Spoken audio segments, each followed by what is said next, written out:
সুপ্রিয় দর্শক, আসসালামু আলাইকুম। Welcome back to my channel cooking studio by Orin. আজকের পর্বে আপনাদেরকে ডিম দিয়ে অসম্ভব মজার একটি নাস্তা রেসিপি তৈরি করে দেখাবো। অনেক বেশি ক্রিস্পি মুচমুচে এই নাস্তাটি কিন্তু পরিবারের ছোট বড় সবাই অনেক বেশি পছন্দ করবে আর অনেক মজা করে খাবে। একবার বাসায় তৈরি করে দেখবেন, বারবার তৈরি করার রিকোয়েস্ট আপনার কাছে আসতেই থাকবে। নাস্তা তৈরি করার জন্য এখানে একটি মিক্সিং বোল নিয়েছি আর এখন এর মধ্যে দিয়ে দিচ্ছি 1 কাপ পরিমাণ ময়দা। আপনারা এখানে চাইলে ময়দার পরিবর্তে আটাও ব্যবহার করতে পারবেন। এরপর এখন এর মধ্যে দিয়ে দিচ্ছি 1/2 চামচ পরিমাণ লবণ আর দিয়ে দিচ্ছি 2 টেবিল চামচ পরিমাণ সয়াবিন তেল। এখন লবণ আর তেল খুব ভালো মতো এইভাবে ঘষে ঘষে ময়দার সঙ্গে মিশিয়ে নিচ্ছি।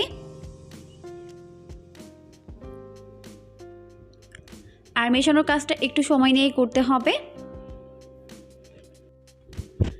ভালো করে মিশিয়ে নেওয়া হয়ে গেলে এখন এর মধ্যে অল্প অল্প করে নর্মাল তাপমাত্রার পানি দিয়ে মেখে একটি ডো তৈরি করে নিব। আর চেষ্টা করবেন পানি এখানে একবারে না দিয়ে অল্প অল্প করে দিয়ে মিশিয়ে নিতে, এতে করে ডোটি পারফেক্ট হবে।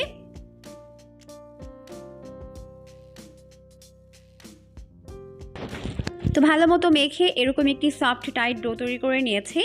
এখন এই ডোটিকে আমি একটা সাইডে রেখে দিচ্ছি আর অবশ্যই ঢেকে রাখতে হবে। এখন আমি নাস্তার জন্য পুর তৈরি করে নিব। এই জন্য চুলায় একটা প্যান বসিয়ে দিয়েছি আর 2 টেবিল চামচ পরিমাণ দিয়ে দিলাম সয়াবিন তেল। তেল যখন কিছুটা গরম হয়ে যাবে তখন আমি এর মধ্যে দিয়ে দিচ্ছি 1/4 কাপ অর্থাৎ 4 টেবিল চামচ পরিমাণ পেঁয়াজ কুচি। এখন এই তেলের মধ্যে পেঁয়াজগুলোকে একটু নরম করে ভেজে নিব। পেঁয়াজগুলোকে ভাজতে ভাজতে যখন কিছুটা নরম হয়ে যাবে তখন এর মধ্যে দিয়ে দিচ্ছি 1/2 চামচ পরিমাণ রসুন বাটা আর দিয়ে দিচ্ছি 1/2 চামচ পরিমাণ আদা বাটা। এখন রসুন আর আদা এই পেঁয়াজের সঙ্গে একটু ভেজে নিব, এতে করে রসুন আদার কাঁচা গন্ধটা চলে যাবে।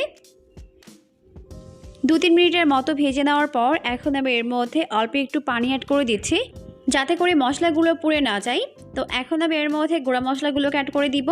প্রথমে দিয়ে দিচ্ছি 1/2 চামচ পরিমাণ জিরার গুঁড়া, 1 চামচের 4 ভাগের 1 ভাগ গরম মশলার গুঁড়া, স্বাদ মতো দিয়ে দিচ্ছি লবণ আর 1 চামচ দিয়ে দিচ্ছি লাল মরিচের গুঁড়া, 1/2 চামচ দিয়ে দিচ্ছি হলুদের গুঁড়া। এখন মশলাগুলোকে খুব ভালো মতো একটু কষিয়ে নিব। এখন এর মধ্যে আবারও অল্প একটু পানি দিয়ে ভালো মতো মশলাগুলোকে কষিয়ে নিচ্ছি। মশলাগুলো যখন ভালো মতো কষানো হয়ে যাবে, এরকম তেল উপরে ভেসে উঠবে, তখন আমি এর মধ্যে 2টা ডিম ভেঙে দিয়ে দিচ্ছি।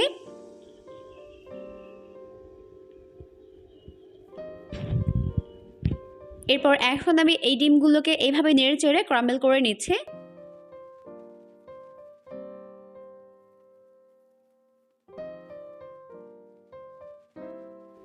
তো এখন আমাদের ডিম ক্রাম্বল হয়ে গেছে আর এটা অনেকটা ড্রাই হয়ে গেছে।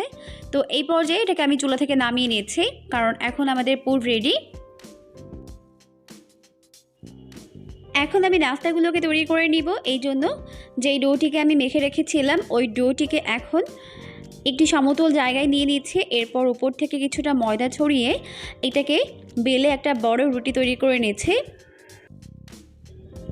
আর এই রুটি কিন্তু খুব বেশি মোটা আবার খুব বেশি পাতলাও হবে না। এখন রুটি বেলে নেওয়া হয়ে গেছে, আমি এর পুরুত্ব আপনাদেরকে দেখিয়ে দিচ্ছি, এরকম হবে। তো এখন আমি এখানে একটি কাটার নিয়েছি, এরপর এটাকে এইভাবে মাঝখান থেকে গোল গোল করে কেটে নিচ্ছি।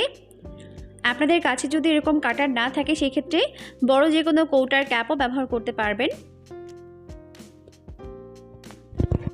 কেটে নেওয়া হয়ে গেলে এখন অবশিষ্ট অংশগুলোকে উঠিয়ে নিচ্ছি।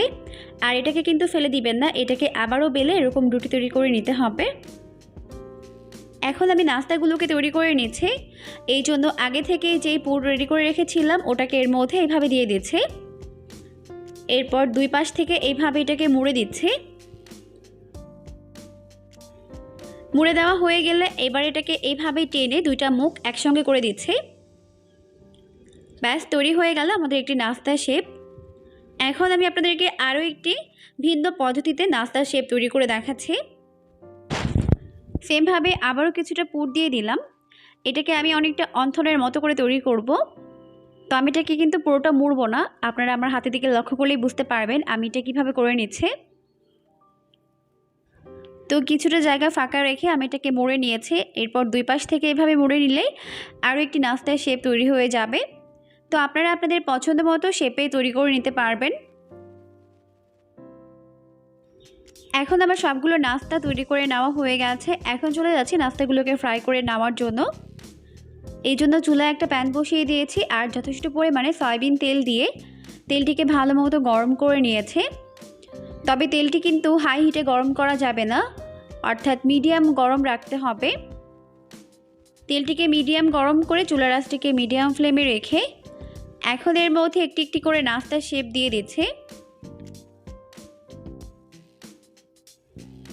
এখন চুলার আঁচটিকে মিডিয়াম ফ্লেমে রেখে নাস্তাগুলোকে উল্টে পাল্টে দুই পাশ গোল্ডেন ব্রাউন করে এগুলোকে আমি ভেজে নিচ্ছি।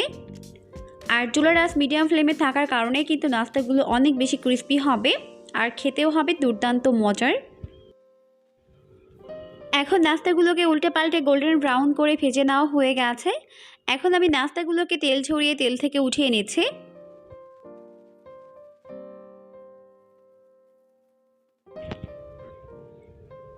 এখন আমার সব নাস্তাগুলোকে ভেজে উঠিয়ে নেওয়া হয়ে গেছে। আমি এগুলোকে টমেটো সসের সঙ্গে সার্ভ করেছি। আপনারা চাইলে পছন্দ মতো সস কিংবা চাটনির সঙ্গে এটাকে সার্ভ করতে পারবেন। চাইলে কিন্তু এই নাস্তাটিকে আপনারা এই রমজানে ইফতারেও রাখতে পারবেন। খেতে কিন্তু দুর্দান্ত মজার হয়। অবশ্যই একবার বাসায় ট্রাই করে দেখবেন, সবাই অনেক বেশি পছন্দ করবে। পরবর্তী ভিডিও দেখার আমন্ত্রণ জানিয়ে আজকের মতো বিদায় নিচ্ছি। আল্লাহ হাফেজ।